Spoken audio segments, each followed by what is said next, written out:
Hello there and welcome to our live debate on GDPR. We're debunking the myths about GDPR today, and we do hope you're going to find it an interesting hour. Now, as most of you will be aware, the General Data Protection Regulation is coming in May 2018. However, there's still much speculation and debate about what form this is going to take, and more importantly, what effect this regulation will ultimately have on the business. Now, each of our panelists is a specialist in GDPR with differing and unique perspectives on the topic. They're going to lead us through this minefield to what is going to be hopefully a lively debate on this particular regulation. Now, we're joined today by Linda Bazan. She's a leading lawyer and expert on GDPR regulations. She's a barrister who specialises in corporate and media law with special emphasis on compliance and corporate governance. P.S. Jan is an experienced leader with a successful track record in information security and data privacy. He has over 17 years' experience in security advisory services across sectors, including FTSE 100 companies. P.S. has been instrumental in driving complex change across global organisations and advising clients on GDPR, security, privacy and business alignment, information strategy and roadmaps. Andreas Kavelik is the head of strategy and innovation in the cloud and security team at Vodafone. And finally, James Griffin is the chief cloud evangelist in the cloud and security team at Vodafone. Gentlemen and lady, welcome along to today's program. Now, it is going to be a real insight. I don't know about you, but if you've been coming across a number of different people coming up to you and saying, well, I've heard about GDPR, but what's it going to mean to my organisation? What's it going to mean to my business? You may, in fact, be getting telephone calls from people who are saying at the moment, listen, we'll come into your organisation and into your business and we'll sort things out for you when it comes to GDPR. But there seems to be a number of myths that are developing around GDPR at the moment. So what are those myths and what do they mean to you and your business and your organisation? Linda, we'll kick off with you. There is a lot of scaremongering taking place around at the moment. People are talking about these huge fines that could be in place if you get GDPR wrong or if you don't implement the right procedures within your business. Is it scaremongering or is it for real? It is scaremongering, and the reason for that, Steve, is the fact that some of the fines are going to be £17 million or 4 times your annual global turnover. However, with regard to breach, for example, if you need to report a breach to the Information Commissioner's Office, you need to report a serious breach. And it's very important to define exactly what a serious breach is. So if you've lost data, have you been hacked? How does that affect the people whose data that you've actually got? Do you need to notify the Information Commissioner because it's serious? And do you need to notify the people whose data has actually been stolen? Now, also, the other issue is you have 72 hours to report a serious breach, but you don't have 72 hours to investigate that breach. So what the information... So how does that differ to the way it is today? Because we've heard about a number of security breaches with large organisations. We won't name them, but obviously some organisations have been in the press, they've had security breaches, and it seems it sometimes takes them months to actually get to the stage where they will go public about it. That's very true, and what they're actually saying is that it's taken us that long to investigate it and find out exactly what's going on. So what they're doing is coming to the market with a conclusion. They think it's all been done. That's exactly it. And so what the Information Commissioner is saying now is you must tell us within 72 hours if you have a serious breach, but we don't expect you to come to us with all of the detail and all of your investigation. We need to know initially, have you had a breach? How serious is that breach? And what are you going to do about it? But your major investigation takes place within and after the 72 hours of that breach. But you must tell them within 72 hours if you have a serious breach, and you must also inform the people that that breach has affected.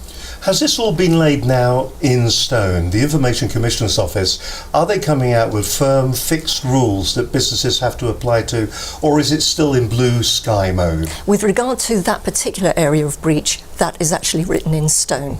We're not aware of any changes that will be made to that. But what the Information Commissioner's Office are also saying is that the fines that are being thrown around, the 17 million, they are not going to fine you 17 million for every single breach. What they're saying is that they will take a a measured approach. If they need to come to you and say, you need to change your procedures and this is what we expect to see and we expect to see it by this time, then they're just actually giving you a directive to change your own procedures. But it's only if they keep having to come to you to get you to change your procedures and you don't, that they will actually start fining you. Have any of the other you actually come across this kind of thing? Have you heard these kind of rumours that are out there at the moment, where people seem to be being approached by outside organisations, and there is this feeling of panic, this air of real worry amongst businesses and business owners that things may go horribly wrong? Andre? Yeah, absolutely. I think you make a really interesting point around the amount of myth and hearsay which is going around. These are not new concepts for businesses, but we're asking businesses to treat them in a different way. And yes, headlines are grabbed by huge and punitive fines, by responsible officers and individuals within organisations, being, on the line for responding to these things. But we're actually it's a sensible evolution of what existed before. And I think if people view it that way, then that sensible evolution takes them to a better state. However, we see a lot of people shrinking down what is a very comprehensive set of regulations and guidance to a few small, scaremonger-like tactics and data points. And I think, in a way, it's good, right? So a large punitive fine is right because it sharpens the mind and it provides a level of seriousness. But it should not in any way define how people approach data privacy and the stewardship of data. Do you think we will actually see this? I saw an article on a website that said, "Will GDPR bankrupt companies?" In fact, it's one of the broadcasters put this out. Piash, what's your opinion? Do you think we will truly see those fines, or are they just a bit of a threat at the moment? I think it's a bit of a threat. Fine or no fine will depend on what's the kind of breach, how structured your organization is in terms of information security, your data privacy, how you approach your data, whether you have the right controls, and to what extent you go in protecting customer data and available information in your organizations. Now, a lot of organizations I've seen, they don't have a very mature breach response or incident management processes. And that's absolutely something which ICO is looking at, that you need to have a right level of breach response processes, your incident management processes. And as Linda said, that within 3 days, you are supposed to notify. You're not supposed to identify a breach in 3 days because it takes time. And sometimes you won't identify even for a few months. So it's the balance that will bring into the industry. Plus, as we were talking earlier today, it's about a lot of transformation program that happens in the organization, and we spend a lot of money doing tactical stuff because your foundation layer is not right. And GDPR is an opportunity for an organization to get things right, and there are some dollar savings to be done there. You're all involved with high-tech companies. James, for instance, what is this? Is this a case that we're catching up with the technology? I look sometimes in my office and I think I've got 100 terabits of content sitting out there, spread across a number of different hard drives and tape drives. Is it just the ICO catching up with the technology now? Are these regulations to bring the whole regulatory body into the 21st century? Yeah, definitely agree with that. I view this as, we're living in a new age now, a digital age where data is really a key asset for any business. And this is catch up. I think it actually, in my opinion, I know it's very disruptive for organisations, but it is quite late. This is not a new trend. For example, cloud technology has been around for 10 plus years. My view on it's pretty clear. I think this is a really well needed piece of legislation.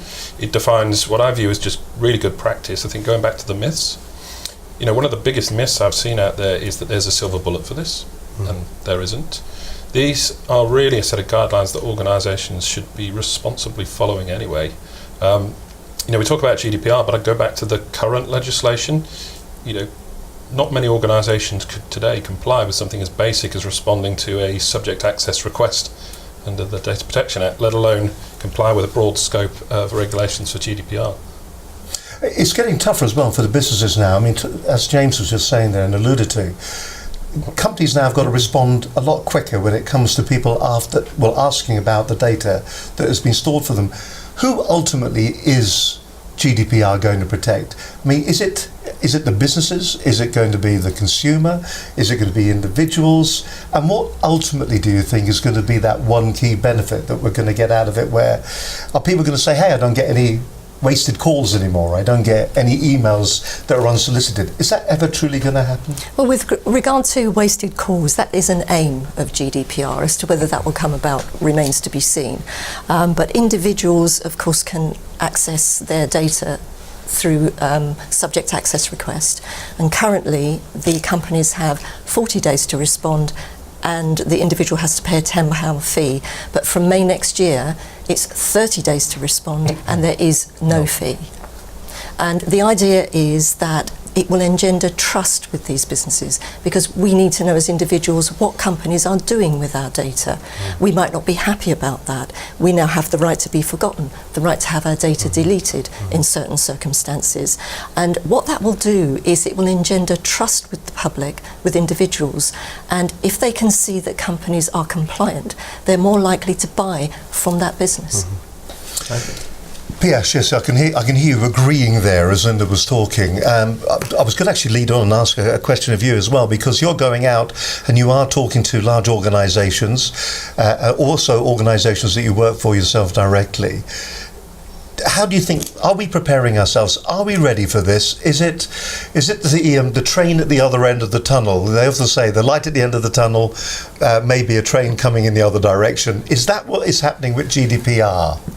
Not being ready is not an option.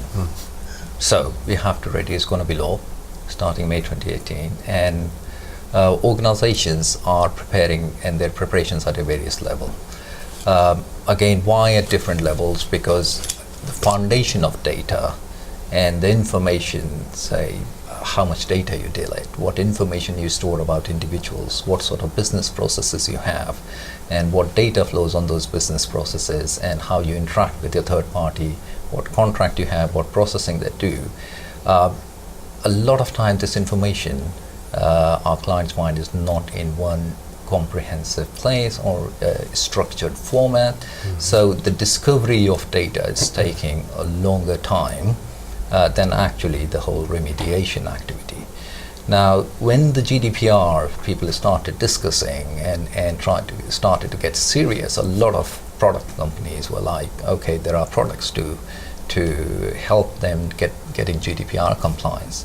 And soon the organization realized it's not a technical problem, it's not a technology problem, it's the business problem. So the transformation is at the business layer, at the business process level, and how you deal with your data, how you interact with your customers, and how you share that data with your third parties. And a lot of investment is going into understanding your risk exposure around personal data, and organizations are taking a risk-based approach because there is a lot that needs to be done. So you do what's important for you, what's critical for you first, and then move to the next stage. So whilst there's a discovery going on and organizations going about what they know, what they don't know, they're discovering it and bringing it as a part of their GDPR program and portfolio.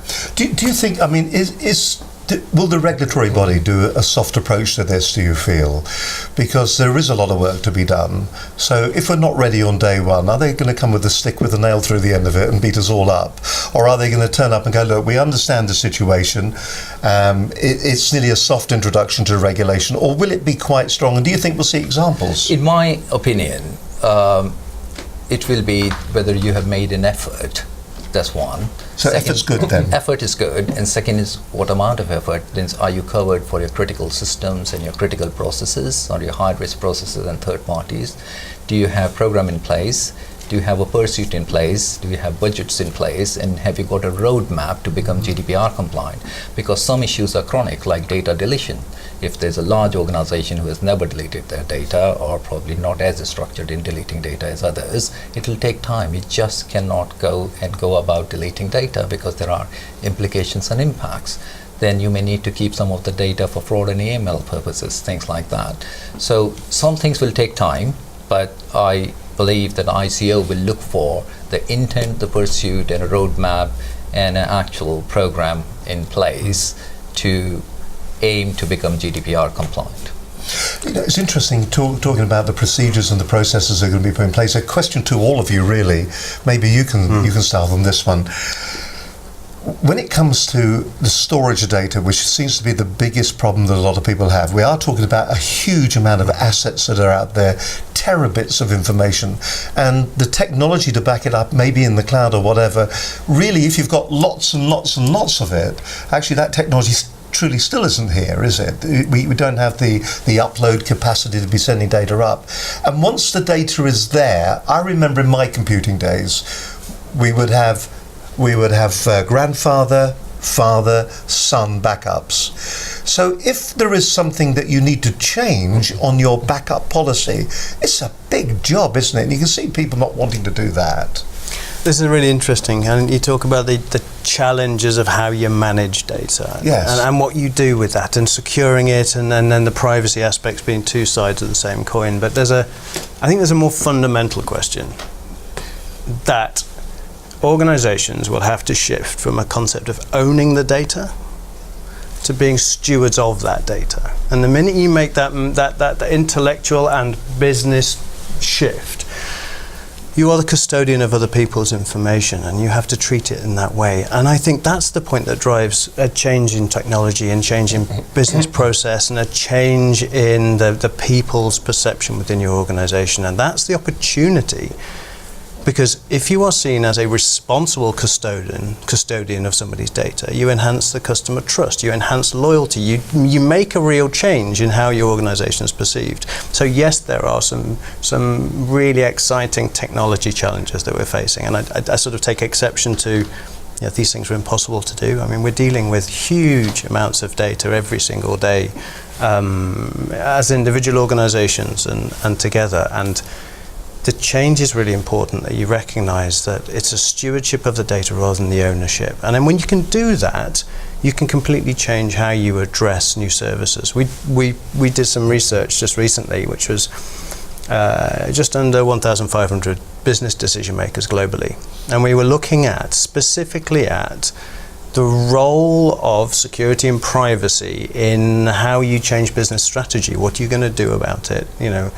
And we found some really interesting things. That for the first time, we saw that security and privacy were able to drive a tangible business benefit, not only in time to market, but the productivity of your employees, the enhancement of customer trust and loyalty, not a point-in-time satisfaction measure around a transaction, the ongoing relationship you have with your customers, and the loyalty around that was driving, and that those customers. So this is actually a core benefit then that's coming out of GDPR. Absolutely. We all look at GDPR as being a huge hassle, I suppose. Long term, there's a lot of work to be done there. There are huge fines if we get it wrong. But what you're saying is this could actually be a sales aid, nearly. I think it becomes transformative to how we think about data and how we use it. Right? Customers and consumers will pay a price premium for a more trustworthy and a more secure product. And I think once we internalize that, that'll change how we... There is a date next year when GDPR will come into effect. Running towards that date, to hit a date, is one thing. But what we're talking about is changing how we deal with data and privacy ongoing. This is a lifetime and a shift that needs to take. So you talked about there's a process you're going on. This is not a compliance on one day. It is an ongoing business process change that gives you and will give you competitive advantage. High growth, highly successful organizations will use data to their advantage, and they'll do that in an ethical stewardship manner rather than just for immediacy. And I think that consumers will recognize that, and that will be paid off in the success of those organizations. James, are you hearing similar responses back from your customers? Obviously you're dealing predominantly with the cloud, effectively. So you've got a tricky one. Yours is ethereal, it's up there in the cloud. Are you hearing the same kind of feedback from your customers? Yes, it's a sort of a follow-on point from what Andre just said. Is actually part of the issue is this obsession with collecting as much data as possible. Vanity by numbers. Yeah, absolutely. And in reality, what I would say to customers is how much of that data are you using to get value from it? So business insight, as Andre discussed there, because that's what's driving this enormity of scale. Because there's an obsession with collecting every single data point on a customer, you end up having to scale it, spend money on it. So I think, what this is an opportunity as well. This is at the top table of a business, so you've got, from a CIO's perspective, you're sat around the top table with your CMO, with your sales directors, and you can look them in the eye and you can find out what's being stored where. So that's the first thing. I think what we're also then seeing in customers is they're coming to the realization there's a lot of data that they don't necessarily need being stored in places that aren't necessarily required or in fact are duplicated. So you might find instances of cloud adoption in 3 or 4 departments. So there's an opportunity to consolidate that and actually get a cost benefit, but also for the CIOs to be gaining a bit of control back over this process. So to prevent those people in the business from casually putting quite important data where it shouldn't be. So I'm definitely seeing that. I mean, the flip of that is, unfortunately, it is being made an IT problem in most organisations that I speak to. And that comes at costs. It comes at cost, and I don't believe it is an IT problem. I mean, IT is the delivery component of the data. This is cultural. This is about how you steward customers' data. This is not about whether your IT team are encrypting data or not. This is about your processes, your business, your actual attitude to customers' data. And, just to make it personal, I think, I've been going through a mortgage process recently, and what's been really interesting is moving from one lender to another. The new lender has adopted what I would call GDPR wording on their forms, and now, looking at that, I feel very comfortable. GDPR light. Yes, exactly. But that gives me great confidence as a new customer to them that they're taking my data seriously. On the flip side, actually even extracting a mortgage statement from my previous lender has been very difficult. So you look at those as examples of GDPR. If you can't even extract a basic statement, you look at that organisation and say, okay, how seriously do they take managing my data? So Linda. So I was going to say on that note, with regard to trust and regard to companies getting ready for GDPR, an enforcement case that the ICO recently looked at was a company that had decided that to go out to all of their customers by email to say, look, GDPR is coming, we'd like to make sure that we've got your consent to still contact you about the great deals that we've got. But what they did was they also included in that 3.3 million contacts that had already asked for their data to be suppressed and taken off the list.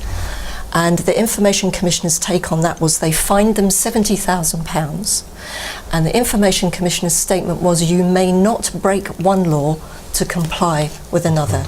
And I think that that's something that people need to take on board. There's a really interesting thing which happens, isn't there? When we start to raise data to the board level conversation, when it becomes about breaking laws, when it becomes about big, very public things that are taking place, you're asking organisations to think about a data strategy.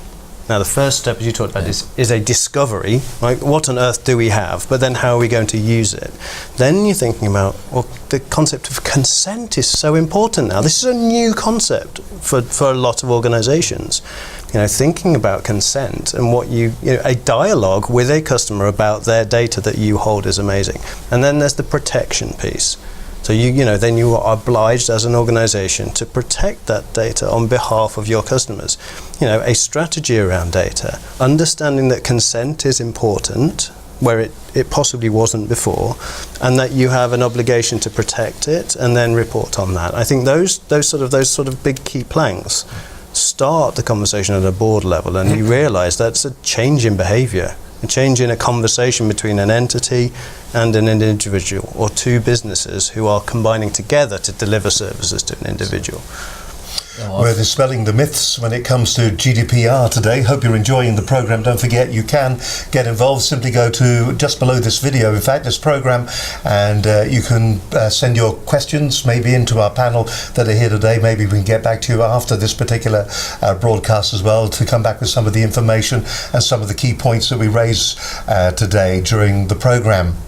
It's interesting, is it? For a long time, as a consumer, an end user, you pick the phone up and the Data Protection Act has been used a lot of times for companies to get out of giving you the data that belongs to you anyway. How often have you been on the telephone and somebody says, sorry, I can't tell you that, that's data protection, and you think to yourself, well, this is actually my data. Are we just giving companies and businesses like that, more tools, more ammunition to actually stop us getting our hands on our own data. Piyush? Yeah, but it definitely is. That's the intention, that it's your data and you should have rights on that data. So the whole thing about the individual rights, there's 6, 7 of them, and you can decide what data you want to keep in organization. You can take your data from organization, and if you're changing banks, changing accounts, you can port to other organizations. You have right to change that data. I mean, one of my personal example, I was doing an application only to realize that the data that the organization holds from me is wrong because my house address was wrong. I called them 2-3 times. Every time they said they're going to change it, but they haven't. So, but in the new GDPR world, they're obliged to do that because there's something called right to ratify.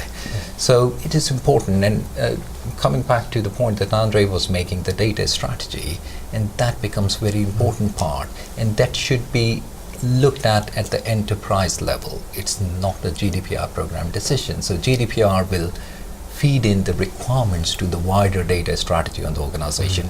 Customer centricity, shifting from the ownership of data to stewardship is the organization, a CEO organization, and your board's decision, and how you go about it, and that's where the challenge lies. So it's not a 6 months journey. If you're not able to do that by May 2018, shouldn't be a problem, but as long as you have an intent to do that, depends on how deep is the problem, because each organization has got their own challenges, and that's where the focus is a lot of in the industry, to find out what exactly those challenges are, what risks we are exposed to, and how we go about addressing those risks. Across the panel then, from what you've seen so far, from the people that you've been talking to, what do you think is the single biggest mistake, do you feel, that businesses are making at the moment? Are there some businesses that are out there, they know about it but doing nothing about it? Are there businesses that are going in too strongly and trying to implement a regime that is going to be impossible to manage and police post the regulations coming in? What do you think, Linda? What's the biggest mistake you've seen? I think panic at the moment. Panic, from an that's awful lot of a healthy companies, place. especially SMEs, purely because they go to the Information Commissioner's website, and although there's a lot of information there, there are also provisos at the end that say, but this may change by May. And the problem with that is that companies are saying, well, we'll wait until the guidance has actually been nailed down. You mustn't wait. You already have the Data Protection Act. You already have to be compliant with that. GDPR is asking you to tweak what you already have. So there should be no reason for you not to actually get on with it right now. James, what about you? What do you think the biggest issue is? Apart from panic. Apart from, don't panic, Mr. Mannering, yes. Yeah, absolutely. I mean, I definitely agree. Panic is the biggest issue. The other, and this isn't a customer issue, I think the biggest issue about GDPR, and you can see this in 5 minutes by going on LinkedIn in any lunchtime, is there's a whole community sprung up saying that they have a silver bullet. And customers that are listening to that, that is a mistake. There is no off-the-shelf silver bullet for GDPR. You've got to do the work. Got to do the work, and it's your organisation's responsibility, not a software vendor that's going to turn up and tell you that their software is going to solve all your ills. So that's the mistake. What about you? What's the big mistake that you're coming across? I think not thinking about how data is used as for a force for good for your organisation, making it that central privacy and security of data of your customers and your organisation, put that at the heart of what you do. I don't think people have really internalised that when you can create and transform data and get that to a user or a consumer, you create value and you create a change. This is not a compliance response. This is not a tick box exercise. This should be about building in security and privacy around your data and your business, your business fundamentals. And I think people are sometimes treating it as, what do I have to do to be compliant? What is the minimum tick box I can do? Compliance will not give you a sense of privacy. It will not enhance customer trust and loyalty. Treating it as fundamental to your business will change how you describe and how you benefit from what is a very exciting piece of legislation. I haven't heard it described as an exciting piece It of is. legislation up until this moment. So there we are. What about you? What kind of problems have you seen? So one of the challenges is panic, yes. The second thing is, because there is a panic, there's an aspect of let's do a tick box exercise, let's check the box. But GDPR is not one-off. You have to sustain it. So whatever the decisions you make now, you have to sustain those decisions, or you will keep on reinvesting. It should not become an open-ended well where you just keep pouring in money and doing the same mistakes every time. So sustainability is the key, and organizations looking to make strategies around GDPR and their data should look at from a sustainability lens. That's very important. The second thing is around, especially from the boards, the questions are asked, will we be compliant or not? The answer lies somewhere in between. It's yes and no. Again, coming back to your basic fundamentals, yes, you may be compliant in certain scenarios. In certain scenarios, you may not be partially compliant, or because it's either you're compliant or you're not compliant. So the focus now is kind of shifting. It's looking through a residual risk lens. Is how much risk that you carry when you go beyond May 2018 and how you address that risk. So yes, the key word here is panic, and there is panic in the market. Can we thank you very much indeed for all the questions that are coming in online at the moment. Got one for you, Linda, actually, and I've heard you talk about this before, unambiguous consent. This question is, GDPR is not clear if organisations need to obtain retrospective consent where that's been used as the legal basis for processing the data previously. So do you have to go back and get consent? What's the ongoing problems that you may have? At the moment, the Information Commissioner are advising that if you are already dealing with someone and you are contacting them and they haven't asked you to specifically suppress their information or not to contact them again, that you should be fine retrospectively. But again, watch this space because things may change by May.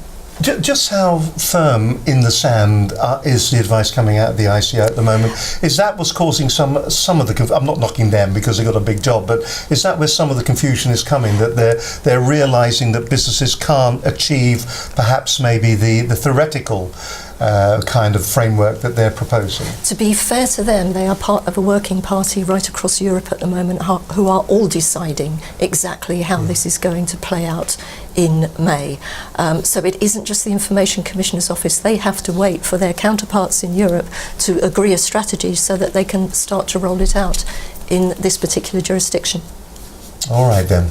Okay, let's move on just a little bit more now. And Andres, as far as the actual current data protection landscape is concerned, I know you kind of alluded to it earlier on. Let's look at where we are. How big is the journey that we've got to take from where we are today to actually being ready for this, in your view? I mean, for instance, organisations like your own, I would imagine have been working on it not for a couple of weeks or a couple of months, but maybe even a couple of years nearly.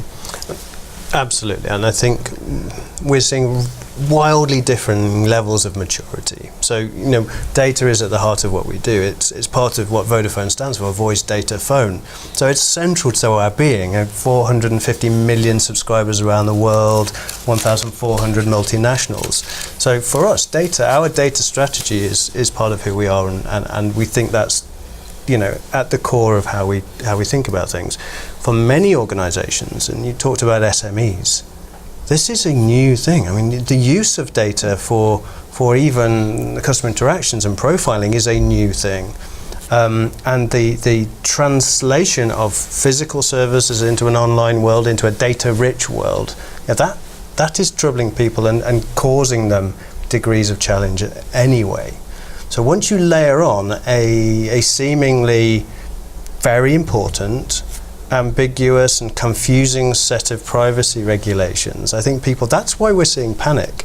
And I think it is really changing it's forcing people to really address it. And I see, and we work very, very carefully and closely with certainly mid-market and SME organisations right across Europe, because we're facing the same thing. And as one of the global telco providers, sort of being able to help people interpret in different markets.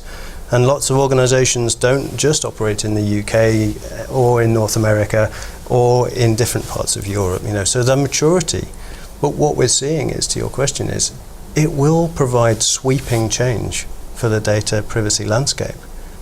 In a few years' time, once people have gone through the panic and have gone through the setting up of programs, the appropriate investment into, creating, data stewardship programs and projects, once we've gone through that, and once consumers understand what their personal rights are around their own data, we talked about that a little bit earlier on, we will be in a different place, whereby products and services will be defined by the value that data holds, and I can revoke it as an individual, and organisations will respect that and will move through. But we have to go through a reset, a readjustment process, and I think that process is going to take a couple of years, because it's a journey. You talk about, this is not a point in time, it's about a sustainable approach to data privacy. In the security world, we talk about the concept of resiliency, being able to respond to multiple, sustained, advanced attacks and threats, either as a nation, as a global community, or as individuals or businesses. So sustainability and resiliency will become critical. And people who can do those things over the next few years will be, will stand head and shoulders above other folk. But there is that, let's come back to, there are pockets and organisations for whom a digital landscape and a privacy landscape is a confusing thing at the moment. And it's not the big global multinationals who have time and energy and resources to think about this long-term view. It's people for whom all of a sudden the clock has reset to less than 12 months. Where do you think it stops this responsibility? At what level? Is it everybody that has any form of database that they're carrying around with them? For instance, you're the cloud evangelist. You understand what's going on with the data that we're sending up there. Do you think that we are putting terabits of information up there actually that shouldn't be going up? And are we putting terabits of information up there that has got absolutely no business benefit to us whatsoever? Yeah, I'm 100% confident that there are pieces of data being put into clouds right now that shouldn't be there by people, by customers all over the world. Organisations are doing that. A great example would be you start up a project to build a new app for customers, and you roll it out and you put it out online, and your customers love it. And it was only ever intended to be a prototype, to prove that you could build a new application. And it becomes really popular, and then the CMO says, that's great, we've shown the organisation we can go really fast, let's roll it out. You never go back to that. And suddenly you end up with what was a prototype application, putting data where it shouldn't be, with no governance, and that happens all over the place. So that's an issue. I think just touching on the consumer awareness, I think consumers are becoming more aware. I actually saw a cyber aware campaign run on TV for the government yesterday. So I think they will become much more conscious of this sort of thing over time, and that will become a much bigger problem for organisations. You won't be able to get away with that stuff. And I think that's where I would point to, again, is today's legislation. So the Data Protection Act is actually quite a powerful piece of legislation if consumers are aware how to use it. So here's a question: why do consumers spend money to obtain their own credit file? It's not to know whether they paid the bills last month, because they know that, they can see that. Actually, it's so that they can see if there's incorrect information on their credit file. And what they typically do is ask for that information to be correct. What they do not realise is they have civil remedies and other courses of action they can take. So I think the legislation today is very, very powerful. GDPR's build on that.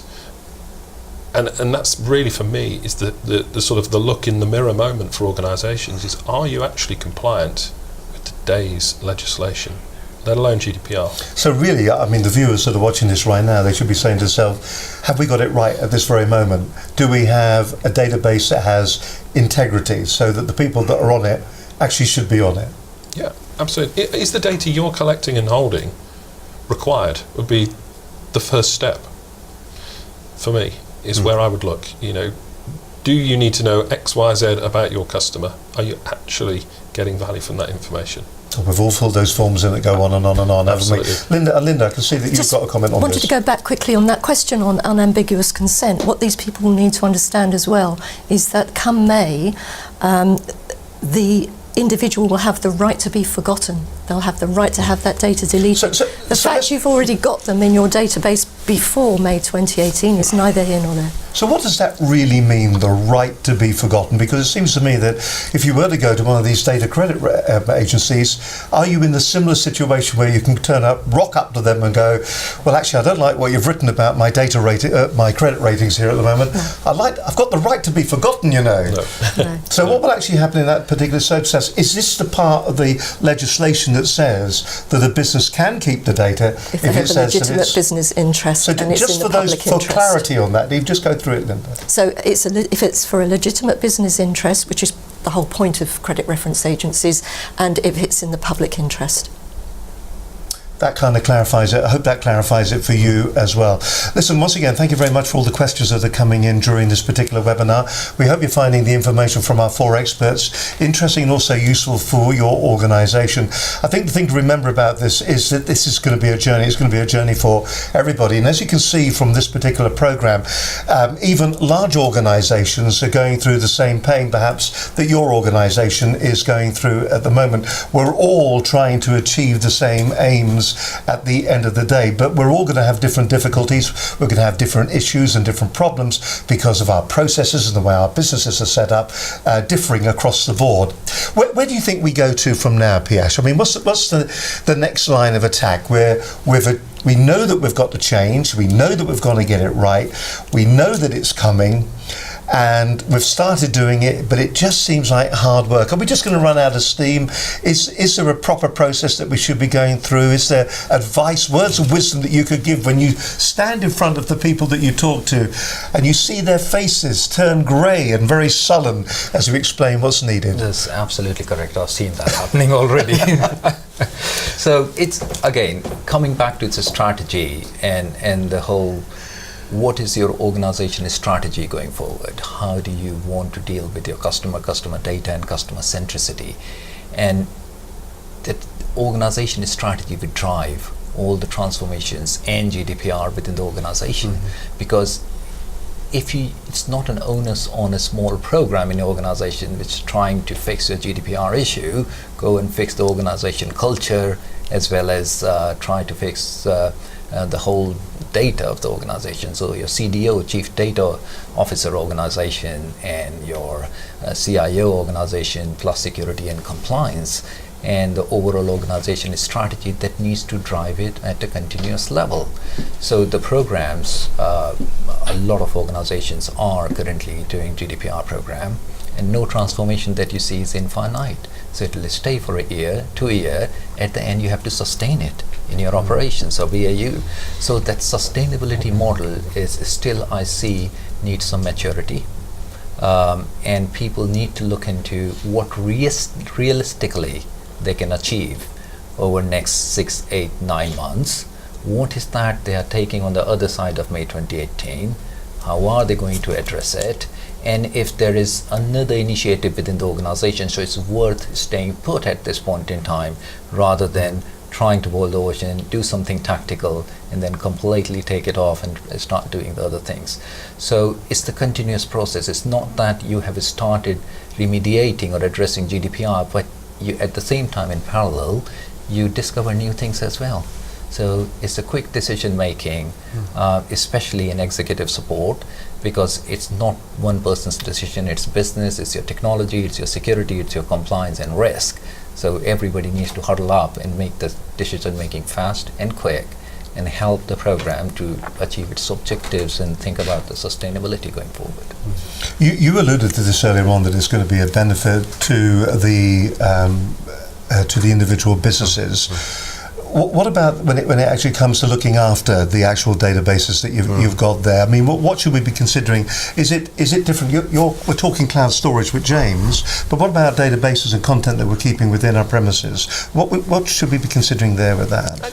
We really should not draw a distinction between where data exists and whether it's on premise, whether it's in a desktop, under your desk, or whether it's on your phone. Actually, this is the fundamental first step in what we do, right?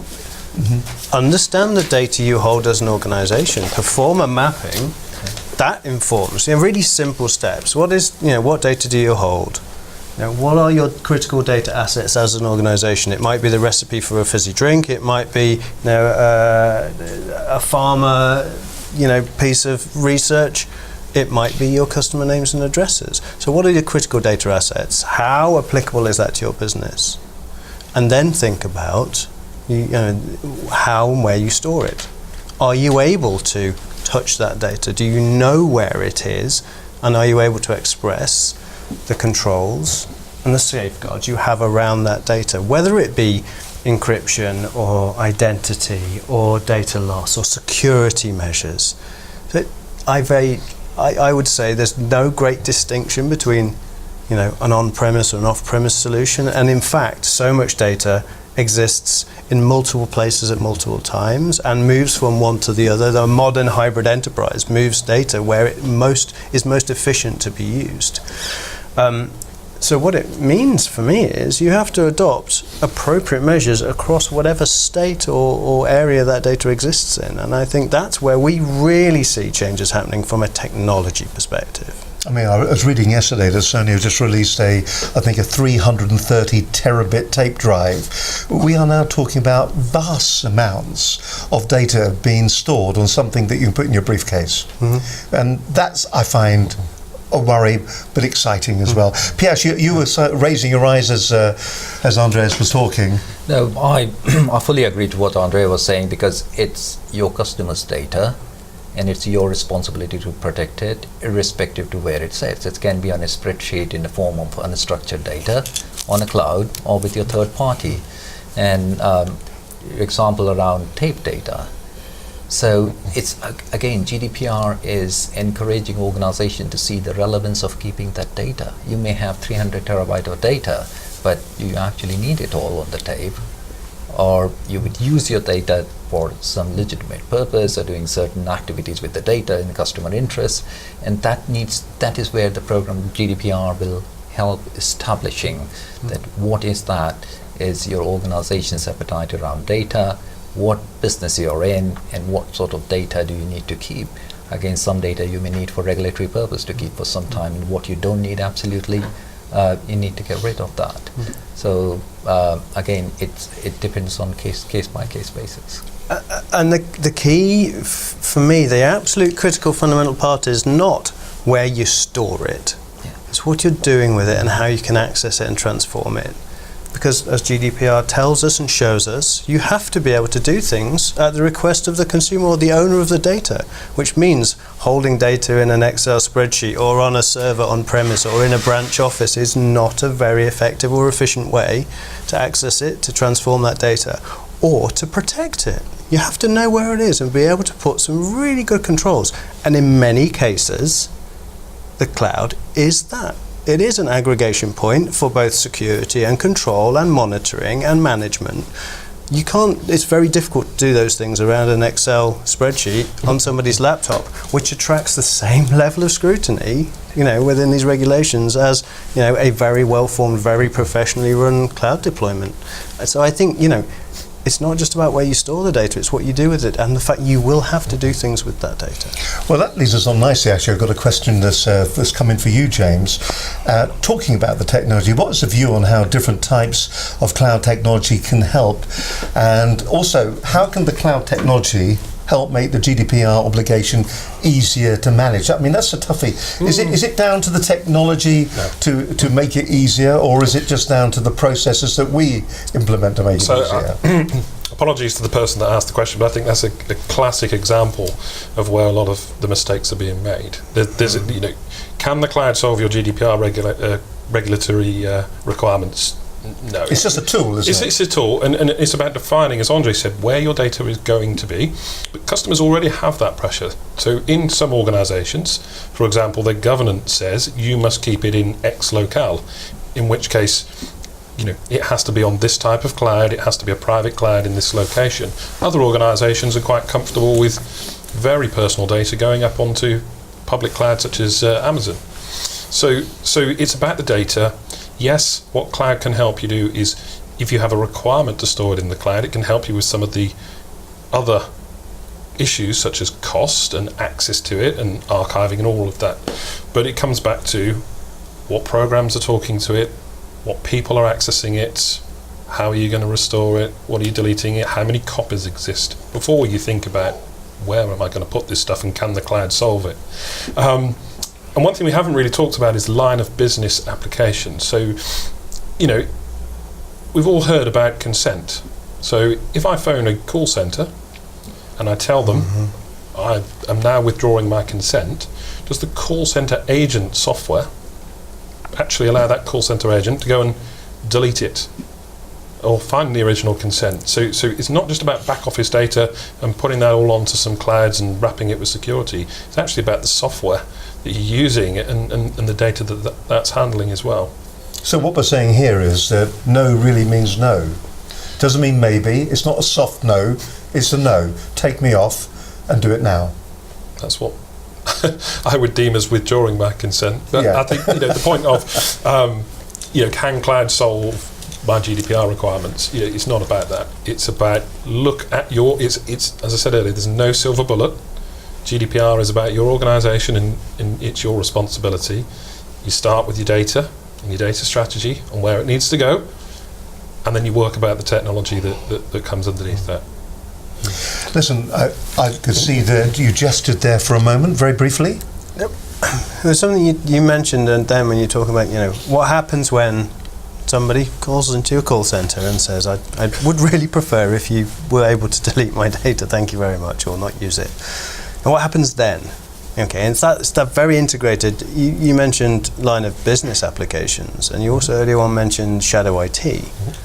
So do organisations really know where their IT and all their applications are, and the process within an organisation to start to even have that communication to say, oh no, there's a little bit over there, there's a little bit over there. We all know when you talk to an organisation, we all have a name and a date of birth and a location and a customer number, or one or two customer numbers or 3 policy numbers, and actually finding the right part of an organisation is often very hard to do. So I think it comes back to not just how we deal with the data of the consumer or the customer, but how we deal with them as an entity, as an identity, as a person, because they will exist in lots of different ways in our organisation. The data and how we interact with them will exist in many different ways, and how we tie that together. So you have an opportunity to either be, when somebody phones up, when James phones up and says, hi, my name's James, I'd like you to forget my name's James. When you do that, either you will experience a very pleasurable and simple relationship when somebody says, James, yes, of course, we'll take that into consideration, we've worked out, and we will have forgotten you by the time this call is finished.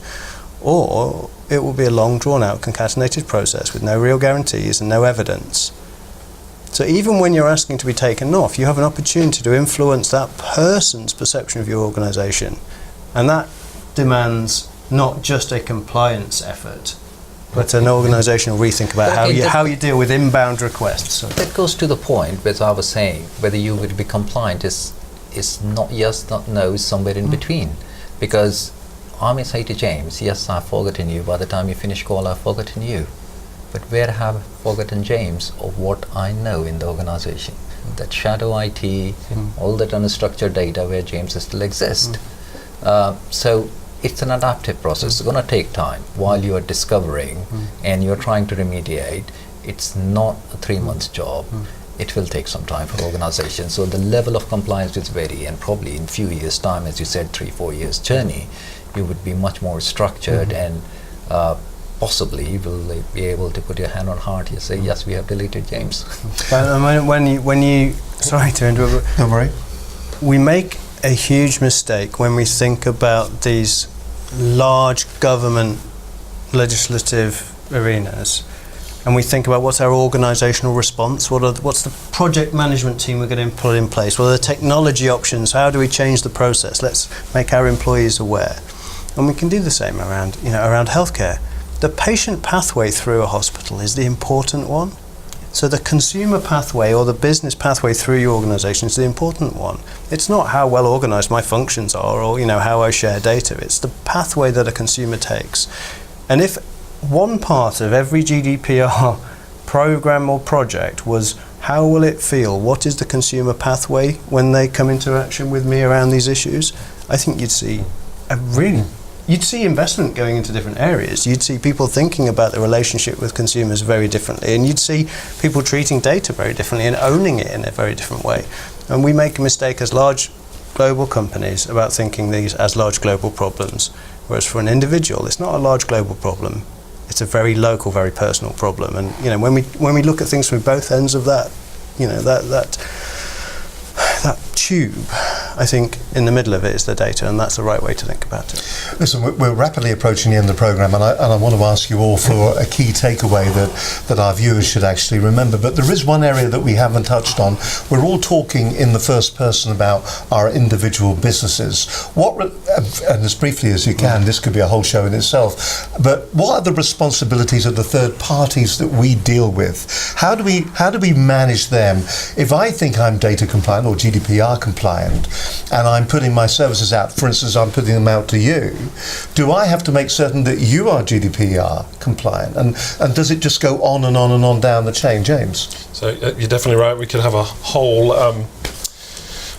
debate on third parties, and we haven't talked about it. So, you know, one of the places I would say is, what information are you sharing with third parties? Because that needs to be part of your discovery scope. So, for example, we talked about a mortgage application earlier.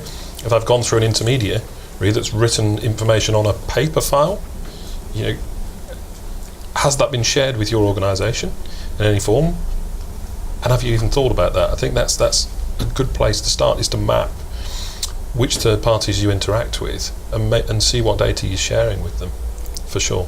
And where does the responsibility lie? Is it my responsibility because my partner, my third party partner, hasn't got that appropriate procedures in place? Or is it his responsibility and I go, actually, I've done everything right, but it's his fault? If it is your customers' data, the customers that deal with you, that do business with you, and you are processing that data with a third party, it's your responsibility. Now, first part of your question, the third party needs to be GDPR compliant, nice to have. As long as your data, which you keep with third party, the processing you do, is under preview of GDPR compliance, that is what you should be worried about. Because if your entire third party is GDPR compliant, shouldn't be of concern. Listen, thank you very much indeed. I am going to ask you for a key takeaway from each of you. Listen, I hope you found today's program enjoyable, but more importantly, important information has been given, I'd like to think. And I think, you know, if we go away with a better understanding of what GDPR is all about, then it's going to benefit absolutely everybody. It is still going to be a minefield out there. It is a case of seeing the wood from the trees and wading our way through that murky river until we get some clarity. It is going to be difficult, and I think a lot of people are going to make it more difficult for themselves, but by obviously watching programs like this one and hearing from experts, I think if you step back for a moment and look at what GDPR is actually all about, that integrity in that data, I love the fact that it becomes a benefit to your business. And I hadn't thought about GDPR like that. I thought of GDPR as being something that was going to be a hindrance within my business. It was going to cost me money to actually implement it. It was going to take time out of the business as well for it to be developed and get those processes in place. But all of a sudden, I'm looking at GDPR now as being nearly a sales opportunity because we are GDPR compliant. We do look after your data. You don't have to worry about what is happening long term with the information that we have about you. And if you want to be forgotten, hey, we've got processes and systems that can do that. Listen, very quickly from the panel, that one key takeaway. Linda, if I may start with you, what would be the one thing that you would say to our viewers that are watching this today that would be of paramount importance that they should remember when it comes to GDPR? It's perfectly simple. Where is your data coming from? What are you doing with it? And who are you sending it to? And in the case of breach that we discussed earlier, if there is a breach, doesn't even have to be a serious breach, remember to retrain your staff to make sure that it doesn't happen again. James? So for me, I would say think of GDPR as a set of best practices for the modern digital world and get behind them, invest in them, and use that to drive your business forward. Andres? And GDPR is just not punitive, and it should not be. It is an opportunity. It's an exciting piece of legislation and an opportunity to transform your business and develop a much greater intimacy with customers and enhance your loyalty and trust with them. that is the opportunity around GDPR, not a punitive fine to avoid. Yes. I would say do not panic, adopt a risk-based approach so that you can prioritize what you would be doing, and work in collaboration, because it is not one function or a business or an IT. You have to work collaboratively to come and solve the problems within the organization. Otherwise, the decision making will become so slow that come May 2018, you will see that you have wasted the last 6-8 months just to arrive at one decision. So that's important. I hope you found today a useful exercise into finding out what GDPR will mean to your organisation and to your business. I hope you found some of the advice that you've heard today useful as well. From my panel today, thank you very much indeed for your time. It's been an absolutely fascinating insight into GDPR, but from all of us here and from myself, Steve Hunt, thank you very much indeed for watching. Don't forget, the video will be available online over the next 12 months, and you can also keep interacting and leaving your messages there as well. But from all of us here, talking about GDPR from the studio today, we'll see you soon. Thank you very much for watching, and goodbye.